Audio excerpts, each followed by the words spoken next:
So again, thank you for folks joining us. Saw a lot of names that are familiar and saw a couple names that are new. So definitely want to drop folks in to NCAPIA a little bit, talk about ourselves. So NCAPIA are the National Queer Asian Pacific Islander Alliance. We are the only national LGBTQ plus and AANHPI nonprofit in the country. And we do tons of work primarily centered around building capacity, advocacy, and organizing, and centered around grassroots needs and input in sort of the direction of our work. We've been around for what are we're at our 21 years now, I believe. And over the years, different iterations of NCAPIA have looked different. So whether like a lot more involved in electoral organizing or policy advocacy, this iteration of staff is right here in this picture. There's only five of us now, and we're all relatively new still, about 2 years or less. But we're super excited to continue connecting with folks. A lot of us come from grassroots organizing. So really excited to be rolling out new programs, bringing back like historic or older programs for folks. And if you have known NCAPIA forever, thank you. I saw a couple folks jump in and I was like, y'all could tell me some things. But just want this to be an invitation for folks, whether you've known NCAPIA or this is your first interaction with us. Um, Come in, join, welcome. Glad to see you, glad to meet you. And definitely invite folks to take part as we're also kind of designing the future of what our work will look like and what we're able to provide to community. I click one thing and there it is. Okay. Perfection. Who are we? I will introduce myself. I'll pass it over to Miley, introduce themselves. Hi, it's me, Reggie Gravely. Pronouns he, they, Director of Advocacy and Organizing here at NCAPIA. I am one of two people on our programming staff, and I've been here almost 2 years. Coming to you live from Atlanta, Georgia, on Muskogee lands, but originally born and raised in North Carolina. And I will pass it over. Oh, I identify as Black and Native Hawaiian. So happy to be here. And I'll pass it to Miley. Hey y'all, it's Miley with NCAPIA. I am the programs manager. I've been with the organization for just about a year now, just a hair over, and I'm based in Portland, Oregon, but I grew up in the Midwest. Had to bop on out really quickly, but had to, basically from what I call Minnetonka, the Minnesota-Wisconsin border.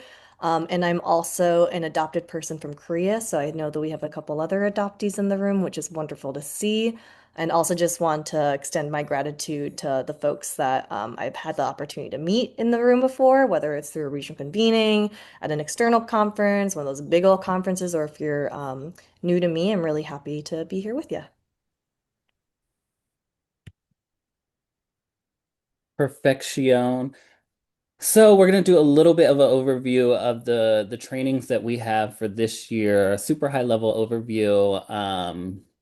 But just to drop folks in, this is the first year. We like piloted a three-part training series last year from the late summer into fall on like resource development, and those trainings are recorded and on our website. So we did three training sessions on fundraising, grant writing, and evaluation and reporting. Those are on our website.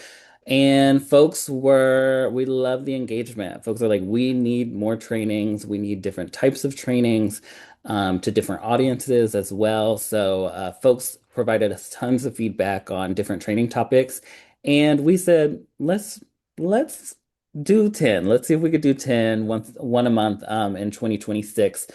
So here we are. And for today, our trainings kind of fall under a couple of different themes. And oh, I see something coming in the chat. Miley, flag me if it's something I need to It do. was So I'll me. let you. I was in the chat just welcoming folks to drop any sort of questions or feedback that I'll either uplift verbally if it allows, or we'll table them until our open discussion. Okay, perfection. Thank you for that. All I see is my face in the corner, and I'm just talking to me. So thank you for that. And back to the trainings. So we have trainings that fall under these three areas for the year. So folks were really interested in this like skills building, whether and a little more like individualized. This one's centered around like education. So gaining more knowledge in particular interest areas or issue areas. There was another theme around like organizing. We want to take time to get together, do some of the learning, but have some open space to really share out like here's what's going on in my city, or here's this like issue we're struggling with if we're a grassroots org and like we it's hard to get people out to our events. We need some of that like co-strategizing time. And then the last area of interest was around like raising cultural awareness, both internally and externally. Learning more about within the AANHPI umbrella, like what do cutie pies, we really lucked out with the acronym, but what do queer and trans Pacific Islanders experience look like, queer and trans SWANA individuals. So doing some of that like internal education. And then how do we express that more broadly? How do we tell our own stories when we're in mixed company? How do we tell our own stories for the purposes of strengthening our own work? So these are the three like themes for the year, which the trainings will fall under. Today's is highlighted in the yellow. So today is for 2 hours, slated for 2 hours. The different types of trainings have different time allotments. So the skills building will be a little more of that like 1 hour of like lecture style, like presentation. The 2 hours today, we may be here 2 hours, we may not. But the purpose of this particular lane of trainings is to do about 30 minutes of like that country comes out real quick. About 30 minutes of like presentation style, and then leave it open for about an hour, hour and a half. And it's really time for folks that join us to bring their issues, to do some of that co-strategy work we were talking about a little bit. And so I've done this in the past. It's worked well. It's worked a little iffy. But we're here at NQAPIA. We're experimenting with this style of communicating with our folks, working with our folks. But yeah, so it'll be 30-ish minutes and then we'll get into open space. So throughout the 30 minutes, I encourage folks write down your questions. If you're a part of a local group, part of a college, a national group, if you are solo dolo, write down those questions that are coming up because there will be space for regardless of your knowledge base or your current involvement, room for you to share out your experience as well as like ask those questions. So today's uh, session is centered around that. The 2 hours will be a little bit more relaxed, a little like into the topic, and then let's get into discussion. And then the sessions for the year, they're laid out a little bit. We'll also follow up with this information.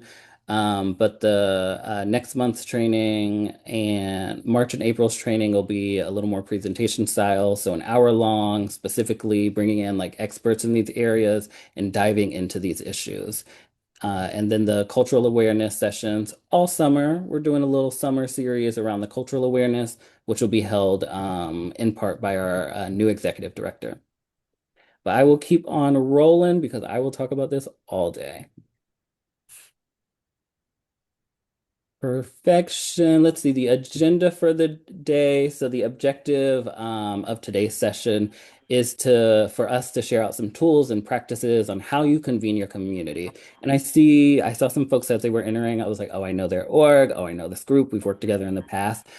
So whether grassroots, regional, state, national, international, we want to be able to share practices in particular for how do we recruit folks? How do we keep our folks? How do we train our folks up?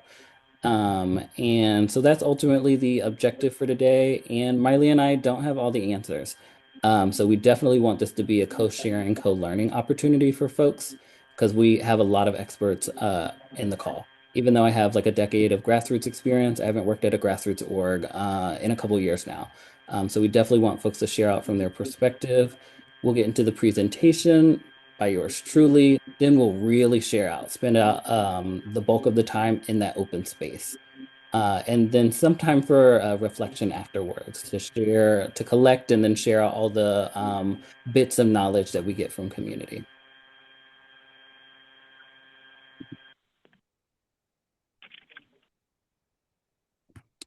Okay, so first, let's go ahead. We're gonna hop into the topic of who is your community. So when we say let's get together, let's figure out how we get our folks together in our city, in our state, across in our region, across the nation. We really want to prompt folks in determining like who is your community. So we're gonna take a minute and start dropping it in the chat. When you think about your community, you specifically. Who is your community?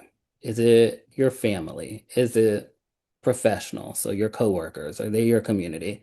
Is it some allies? Allies being community. Some people, that's their personal community is allies. Sure.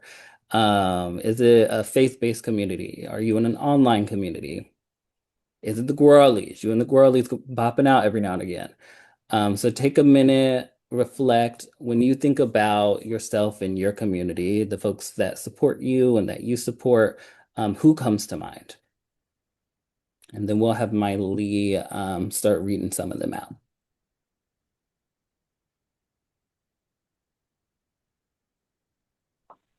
Some of the folks that come to mind for me, I'm just gonna jump in and participate. And I'm not gonna write it down because I'm gonna keep my eye on this chat.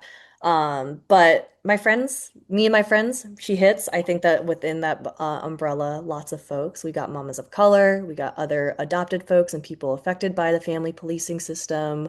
We got a whole bunch of queer folks, we got a lot of black and brown folks, a lot of Asians within there. Um, and I would say that I'm also like in community with like other folks that are immigrants or support immigrants. There's some cute mutual aid projects that happen in Portland that I'm really happy to be a part of and, be tuned into that network. So those are some of the people in my community that come to mind for me.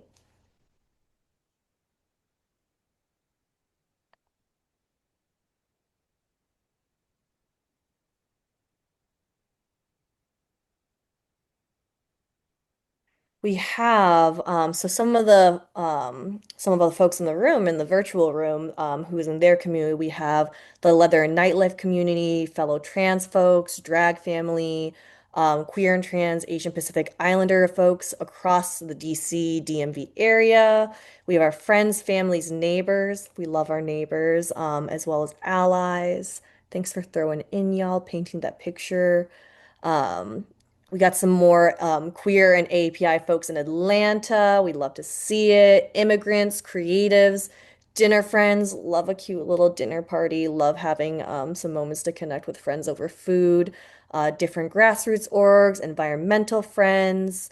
A lot of our friends, but still, building that local community takes time. So shout out to you. And then lots of queer people, lots of people of color, immigrants, neighbors. Perfection. Thank you all for sharing. This is going to be interactive, so we're going to be, framing those questions. Definitely feel free to take your time. I was a teacher once upon a time, so I don't mind, the silence. So take your time, process, and contribute to your own extent. And thank you for sharing. Atlanta. Who's on the call from Atlanta? I only see me. I'm gonna refrain from names in the Okay. Oh, period, interest of period, the recording, but you do know some of these folks. Can period. I'm confirm. sensing Patois. Atlanta, we go up. Patois, Pakwa let's is in the house. Pakwa is work. in the room. Period. Thank you for uplifting that, Miley. Thank you. Perfection. But when we think about like who our direct community is, all of this, all of what folks have contributed, before we can even bring folks in, who are we bringing folks in? So we really want to set that context of like who do we define in our community? I know a lot of groups, folks are like, how do we do the outreach? We want to bring folks in. When I was working grassroots for a decade, it was like, how do we get more people, more people, more people? And then the question is, who are we getting and for what reasons, actually? So we definitely want to like to set that framing for folks.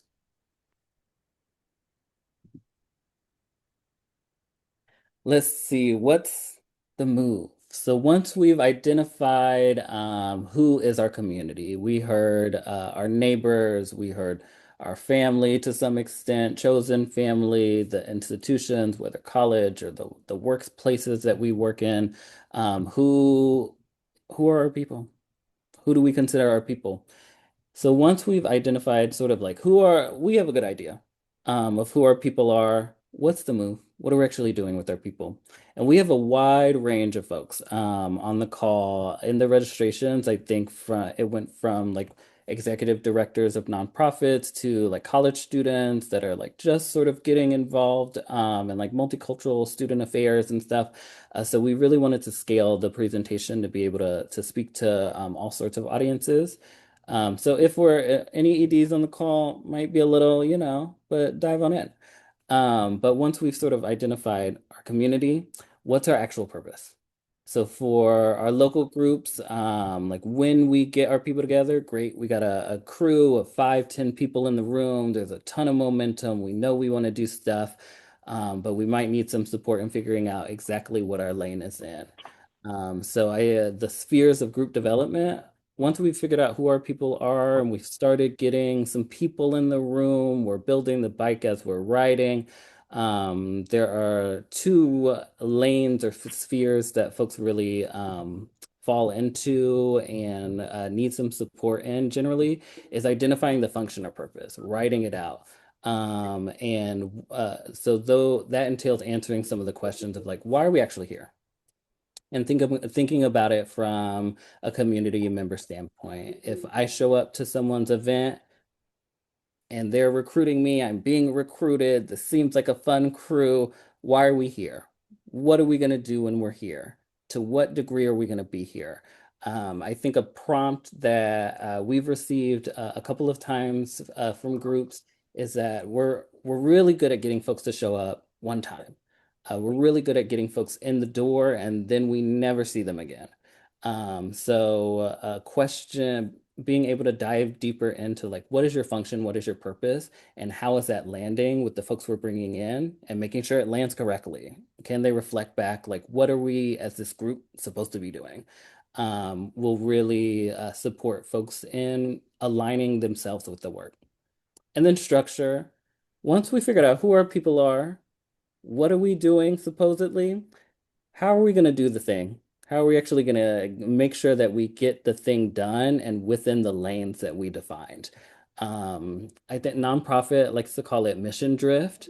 So if we decided we're in Atlanta, we're going to do mutual aid for the insert community here, and all of a sudden we're doing mutual aid, now we're doing capacity building, now we're doing direct service, that leads to burnout, generally. So how are we creating the structure and maintaining that structure over time so that our leadership doesn't whittle down to 1 or 2 people and 3 years later, now we're all burnt out.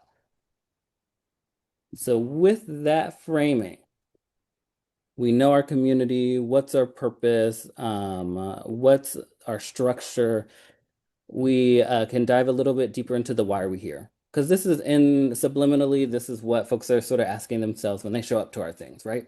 When we formed our crew, we said we're going to do like a night market. Why are people showing up to the night market? I pulled from this is the nonprofit model, take what you can, leave what you will. But in terms of answering the question, why are we here? A lot of nonprofit organizations use mission, vision, values to help answer that question of why are we here? What are we doing? So I wanted to include that for folks that might be a little newer to help frame some of those questions, or for folks that have been in the game for a minute. You might be at a nonprofit, have been there 5, 10 years. Nonprofits highly recommend we circle back to these questions on a somewhat regular basis to make sure we're still doing what we set out to do.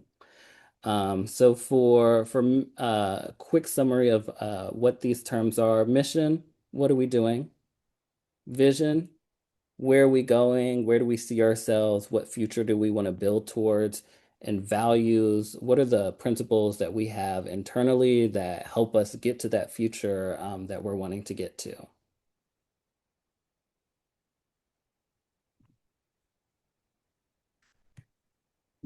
All right, another chat participation.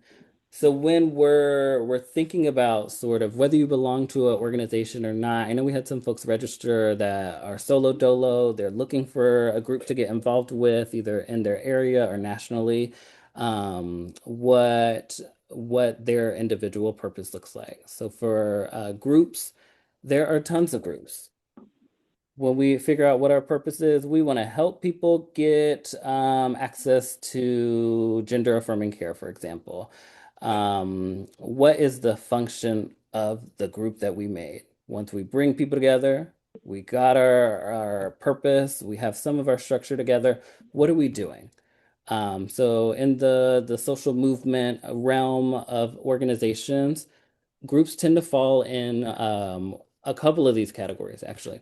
So in the chat, as I kind of talk through some of them, if you're resonating with, I think my group does that. I think my organization says we do this, but I don't know if we do this. Maybe this is the area we can grow, or I would love to learn more about this particular function.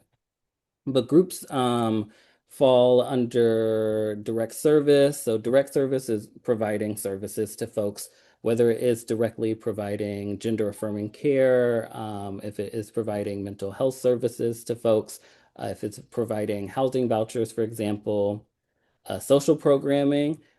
In the realm of cultural organizing, how are we bringing folks together to not just do the work? We can all do the work. Yay. How are we actually building those relationships with one another and celebrating, having time for fun, sharing out the different like sides of us that aren't necessarily rooted in the work? Advocacy in the policy realm, how are we advocating on behalf of our community or another community?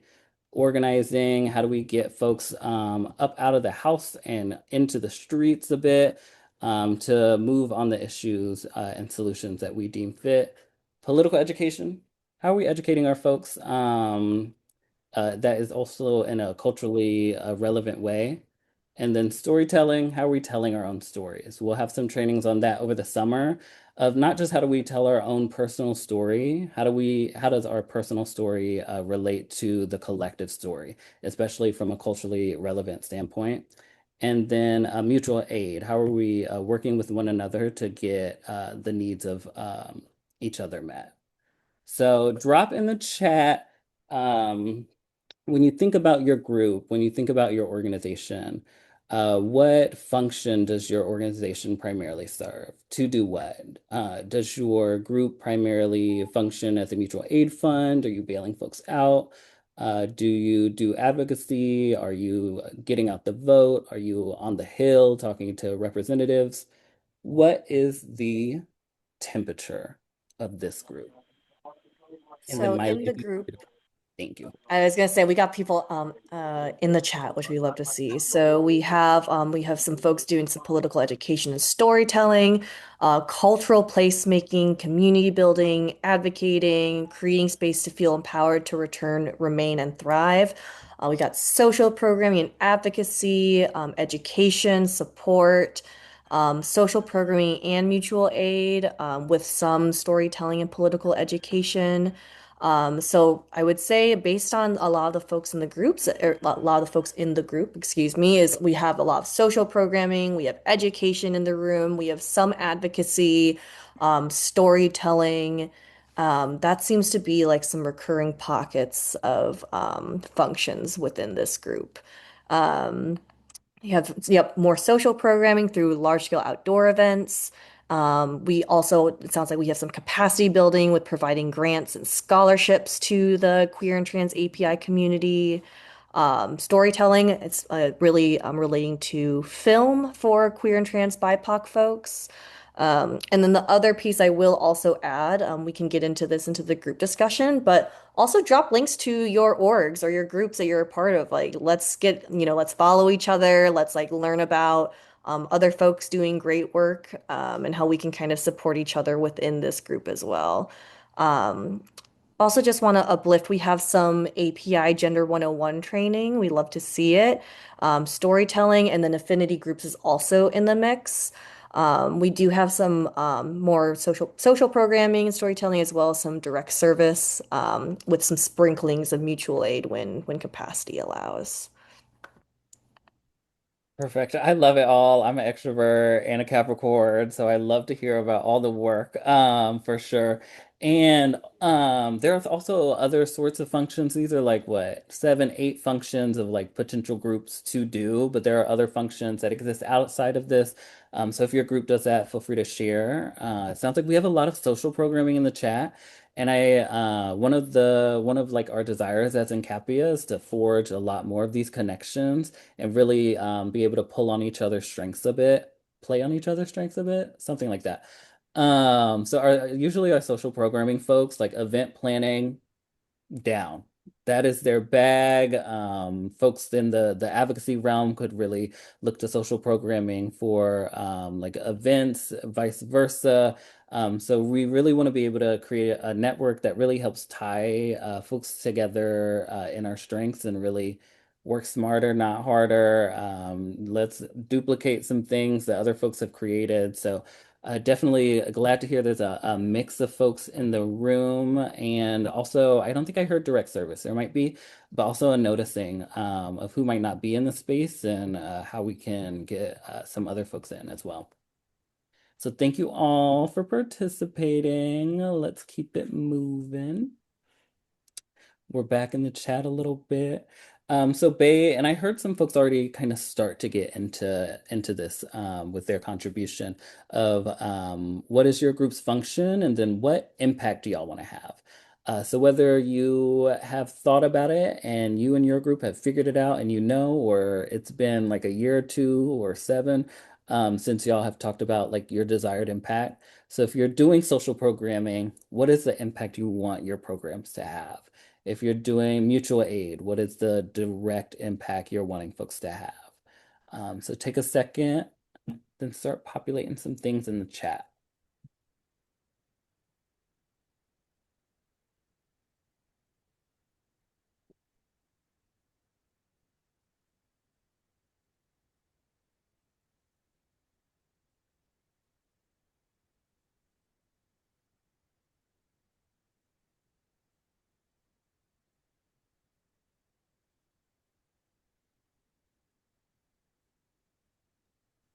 Just want to name some of the folks that are in the room. Appreciate y'all sharing just some links to your org. So we have a PFLAG chapter, we have Song CDC, we have PACWA, we have Prideful. So it seems like we have like a pretty good geographic spread. So it sounds like there's some southern connections that could potentially be made.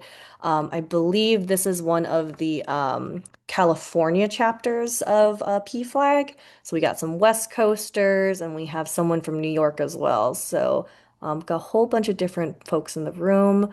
People's Saturday School, Abolitionist School in the Northeast. Oh, beautiful. Love learning about what folks are getting up to. Hey, I might even be hitting you up for when we come to the Northeast. We got Aqua DC, love them down, holding it down in the DMV for our folks.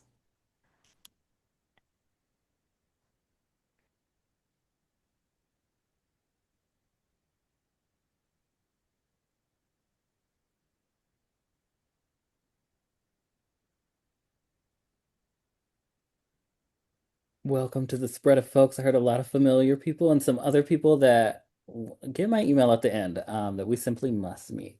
So to the question, what impact do you want to have? Kind of a big question. Can be specific, can be super general. When thinking about your group, what impact do y'all want to have? And if the answer is we actually need to flesh that out a bit, period. We love clarity.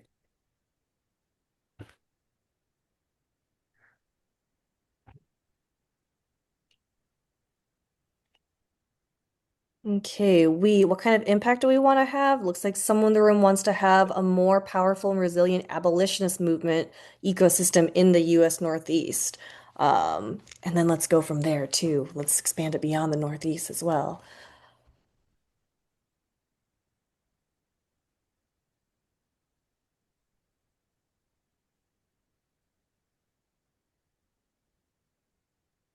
I also just want to uplift some other folks in the room. We have Folsom Street out in the Bay.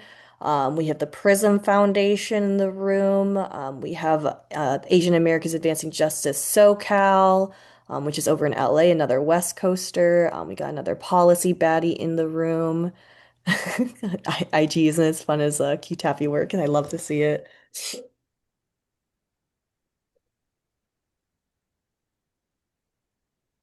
Perfection. And then one more in response to the prompt is just what kind of impact do we want to have, fostering a sense of home for queer ANHPI folks in the Deep South. We want to engage with our local community and provide mutual aid where it's possible, and staying politically aware and active together. So looking for that ongoing engagement and support toward one another. Also looking to create a fair and inclusive world for LGBTQ plus folks. This is, PFLAG. We love PFLAG. Part of their mission. Oh my gosh, now people are throwing in. And so in this particular chapter, looking to address and embody some more intersectionality, which we love to see. We have someone in youth programs in the room. We love getting some young people skills and support that they need. So that goal is really around creating a space for youth to learn and nurture their identities. Um, Looks like we also are looking to uplift QTAPI community needs and leads to the California legislature. So again, some more advocacy work, building that bridge between the staff to the community, and then supporting QT BIPOC creatives, creating a safe and joyful place for our people to come together and share stories, and then also have those mirrors of ourselves on the screen or across different artistic mediums. And then just encouraging the QTAPI community to, in their local area, to be engaged in advocacy at a whole bunch of different levels, and really trying to partner with other LGBTQ policy orgs. So, really hearing some collaborations, some shared coordination between some different organizations within the area as well. I love it all. Yeah, we're yumming this up. I do love it all. And impact, it's like a big question, right? So even if you still need some time and let it percolate, no worries. We're gonna have I'm trying not to move too quick, but I want us to get to the open space because I hear some connections being made in the chat already. So definitely wanna have plenty of time for folks to do that. But when we talk about impact, and why are we asking all these questions when the theme was like, let's get together, how do we convene our community? Because we need to know these things and we need to be able to relay them in a way that community can receive. I've had this critique of nonprofits forever and I hate it. If we're the jargon, and this happens in fields like academia, certainly in politics, when we get so into the vernacular and the jargon and all of that extra stuff, we actually really lose that like sense of community. So that is, I'm gonna get off my soapbox for that a little bit. But I always have this little phrase for the antis. Like if I create something in this nonprofit world and I send it to my auntie, one of my aunties, and like she can't understand it when she's like, "What is this?" It's not accessible. It's not none of that. So I think, especially for Q-TAPI groups, like really revisiting this conversation, whether you're a part of like one of those big national groups or whether you're like me and my friends just got together and we want to start a group like in Augusta, Georgia or something. These are questions we in particular really, really need to have. So soapbox, but we'll talk about sort of impact later on, but onward we go. If you can't tell, this is a very like chat inclusive workshop, so we definitely want to hear y'all's thoughts and inputs and also generate some of those questions for folks for when we get into that open discussion.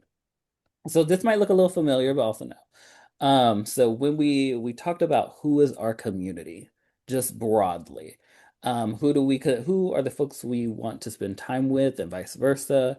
And as we start zooming in, we know our purpose. We're getting our structure together. We know why we're here loosely. Who are we working for? Who are we accountable to? So a little more specific than like who's in our community, who I don't serve allies. Am I working for allies? If it benefits allies, shout out, work. But when I think about community, allies are in my community. When I think about my audience, like these are the folks I'm working for. So just to kind of narrow in on that question in the chat, who is your audience? Who, this is the same slide from earlier, minus a bunch of different options. When we think about not just our group, who is our community, who are we doing what we're doing for? Is it for the aunties? I don't know. But when we get more specific, like who are we really working for when we consider our audience? So I'll pause again. I'll do the teacher 10, pause for 10 seconds, let folks reflect and share out in the chat. And something I want to kind of build off of from that Reggie mentioned earlier is like who's not in the room, right? So like, we were talking about in relation to this training, it sounds like we had maybe a couple of folks that are engaged in direct service, but also they're not as there's not as strong of a presence in this room. And so within that, I also kind of want to translate that to your audience as well. It's like who are the people that are showing up, but then who are the people that are in your audience but aren't, you're not reaching yet. So one queer one clear example is, AAPI folks in the US, right? That's a huge umbrella. And so if those are the folks that you're trying to reach, great.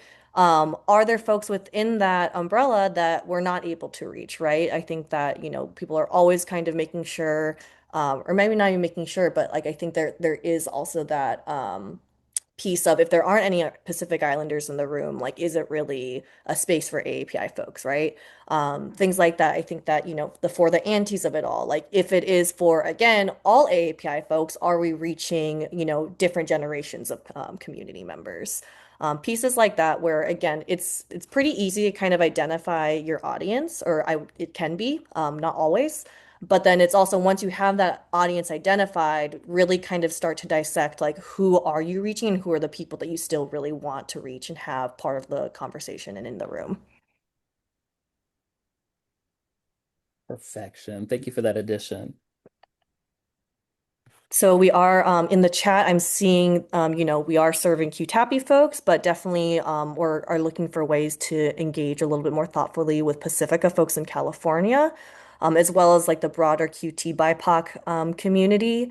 We have QT BIPOC folks that are specifically in film and the arts.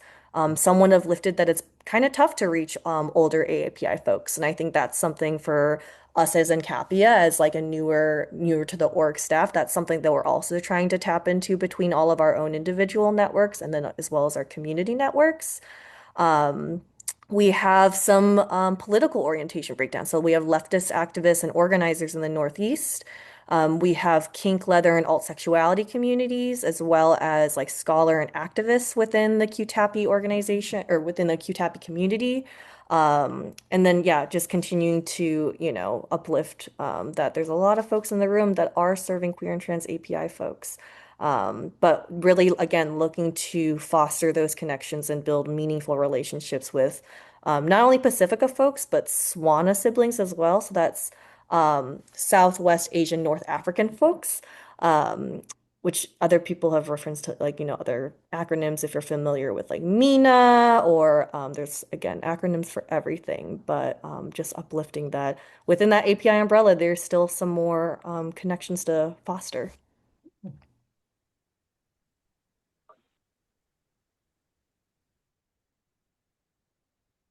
Love it. Is there anything else in the chat? No, I think we can keep it moving, but folks are always welcome to keep throwing thoughts, reflections into the chat. Perfection. Who is our audience? Who do we want to be our audience? I have a whole monologue about BIPOC. We'll have it another time.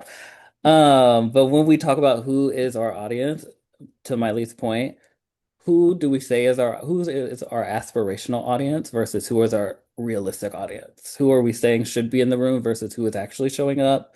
Um, Clearly Miley and I can talk about that forever, so we'll keep it moving to the open discussion. Um, but perfection. Once we figured out who are we actually serving, who it like to the core of it, like at the core, who is our work for?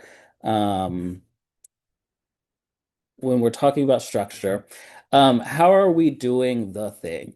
Uh, is how we started doing the thing. Is that how we're going to continue it? So, in terms of like, what are we actually doing when we're inviting people in? If we're making a call to action, if we're inviting people in to throw down with us, to celebrate with us, to party with us, to advocate with us, we have to, on our internally, be very clear on how what approaches are we taking and be able to relay that in an accessible way so it is an invitation for folks to come in and not just asking for folks to volunteer and give us their labor. Some questions that we wanted to pose to provoke some thought as we start to wind down this presentation and get into the discussion is how is our group set up?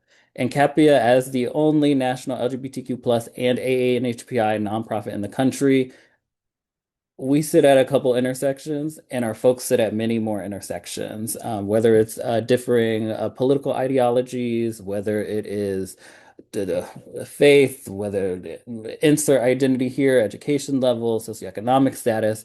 Um, our job here is to bring folks together when it makes sense, and then allow folks to throw down in affinity spaces when it makes sense. But how is our group set up, our group being not NCAPIA, but when we're thinking about our own groups, how is our group set up? Some of our groups, through our fiscal sponsorship program, have a horizontal power structure. Some groups have a more traditional hierarchy in terms of how they prefer to work. There are dozens of different ways you can set up your group to function in the way that makes sense. And there's pros and cons to every sort of like hierarchical setting up of your group. But I find when I'm working with groups like one-on-one, this is where long-term folks tend to need a little bit more support of and outlining like, dang, we said we were going to do that in this way, but it's been 2 years and it hasn't worked. So like, what kind of shifts do we need to make? Um, that gets into how do we actually move the work, that direct service. How are we actually providing direct service in culturally contextual ways? This also allows us to jot down the list of needs. If we're like, oh, we provide therapy services for queer and trans people of color, how are we doing that in a responsible, sustainable way from like a funding perspective as well? That gets us into how are we bringing people in? I got some DMs before the training, and folks were like, how, that's what we want. How are we bringing people in? How are we doing the outreach? I am one of two people at this group that's been around for 10 years, and I'm tired, and we have no one to take over. I said, let's save that for the open discussion. But these are some, when we're thinking about structures, whether our group is set up and we've been around for 5 years, or we're wanting to start a group, we're in college, wanting to start up a new group, how our group actually functions is the invitation for people to take part in. And my lead checked me because I am a yapper, not just alleged, I am a yapper, y'all. So I definitely want to make sure not to yap too much. But let me know how I'm doing on time. Yeah, let's breeze through these last couple of slides. We're nearing the end of Yeah. our informational session, so I think that if we can have at least like an hour, we're at 51 after the hour. So if we could wrap up in the next 5 to 9 minutes, then we can have a solid hour, up to an hour for us to keep chatting as a group and getting to know folks. Perfection. I cannot believe everyone let me laugh. Yeah. Yap, so long. But perfect. Let's hop into it and let's see. When I got those DMs, folks were like, we just want outreach methods. We need the outreach methods. How do we get more people in the room? Before we could even get people in the room, every slide before this, let's make sure we're clear on that for our own group and that we're able to relay that. Once it sits in folks' hearts and minds of like, insert group here is doing this kind of work. It's values aligned, and I like the way they do it. So I'm going to make sure I show up and keep showing up. But I said, Miley, let's throw in some outreach. Let's throw in a couple outreach moments, but we really want this to come out in the discussion from folks if they have specific tactics or strategies. But for folks that are a little bit like newer, we wanted to come up with this table. That audience really matters. If you're a local grassroots group, if you're state-based, if you're national, if you're regional groups, we have some like Southern. Southern. We have regional groups like some Southern like coalition style. If you're international, what each outreach method is not copy paste. It's not applicable. But we wanted to highlight for local, state, and national some of the like real strengths that we can dig into, explore. This is discussion portion. This is like we can really get creative and share strategies. Local groups, some of the benefits for local, I mean, here in Atlanta, local's easy breezy. I can hop on MARTA. I know I have the geographic understanding of this place. I know the orgs here. I know the work they're moving, and it's easier at a local level for higher mobilization potential. Here in Atlanta, like Stop Cop City, historically has been like a really good activation to get folks across different sectors involved in local organizing. So the local of it all, grassroots is where the real power is to get folks up and out, to get folks activated, and ideally sustain folks. It's easy to get folks activated sometimes. It's harder to sustain some folks. And then that word of mouth. The group chats at the local level, we love to see it. It's easier to tap in. So the local level of outreach, there's a lot of potential there to have some in-person organizing or advocacy. And some examples, I think they're on the call. Thanks. Would be to like partner with a local coffee shop or plant shop. I see happens here a lot, like local groups that will partner with these small businesses, locally owned businesses as well, to do some like book swaps, to do mutual aid fairs. Those sorts of events are amazing for outreach. And then material distribution. Boy, if Atlanta doesn't love a wheat pasting, I don't know. It's where you go around and you paste up the flyers everywhere, cover the walls. So they are everywhere here.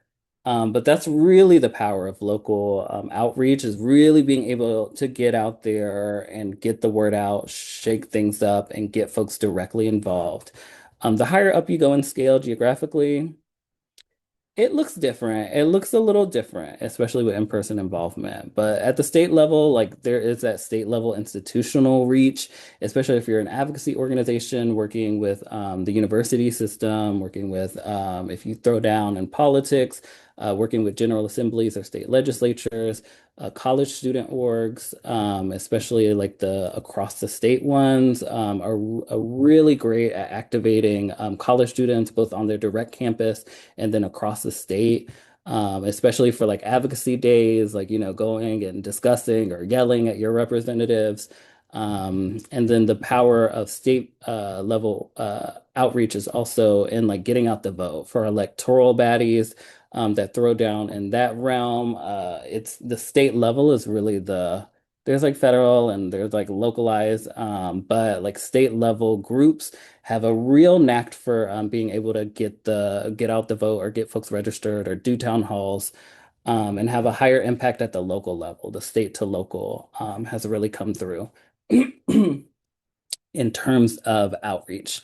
And then national mass mobilization, we've seen things going on around the country and how national groups have really stepped in to either flank the work of local groups, primarily through funding, which yes, and fund more.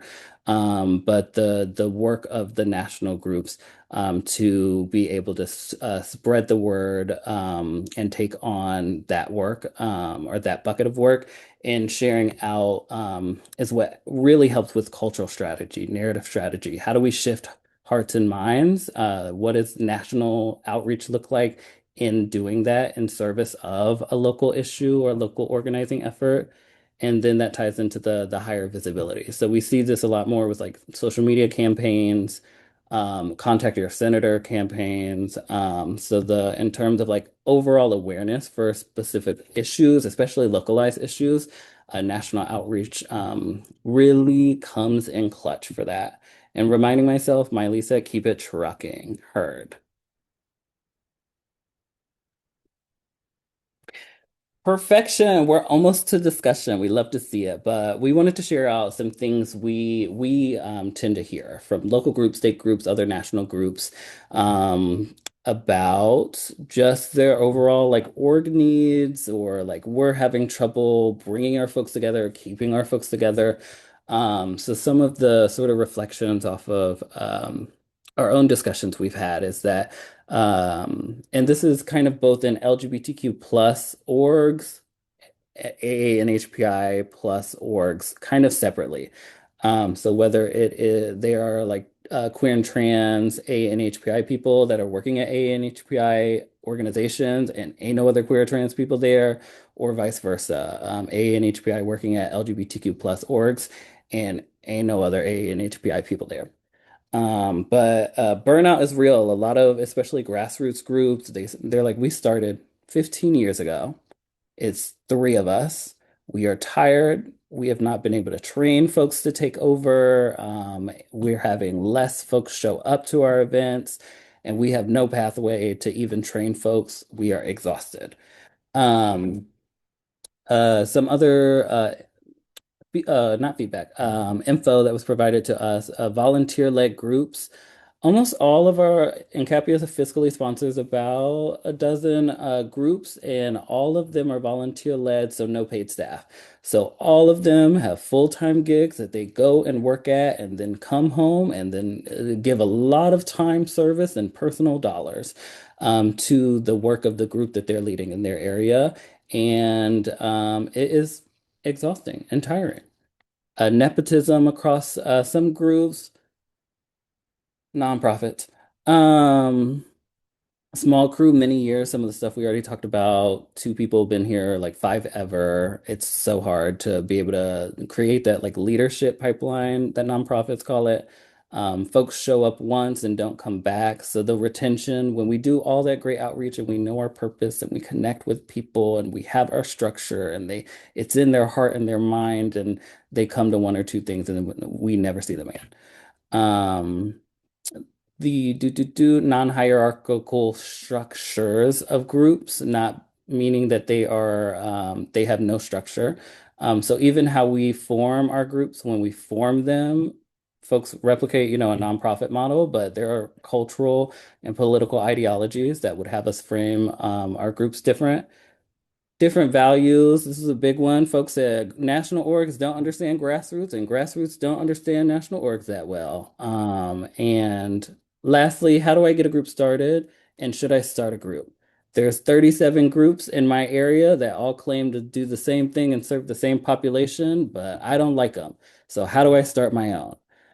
These are all of the things NCAPIA's heard in our like discussions with folks as we're working on organizational or capacity building. And so to frame some of that conversation, definitely as we open it up, want to know if these resonate, if these are similar issues to what you or your group is facing, if you've addressed some of these issues and have that solution that will fix everyone's problems.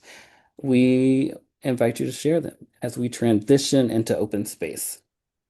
So let me see. Beautiful. Okay, y'all. So Thank you, Reggie. Shout out to Reggie for holding it down. Um, our resident extrovert, everyone. I'm gonna go ahead and stop our recording on my end, and then I will have Reggie potentially we'll make it into a gallery view so that way we can have a nice little chat. So I'm stopping the recording now.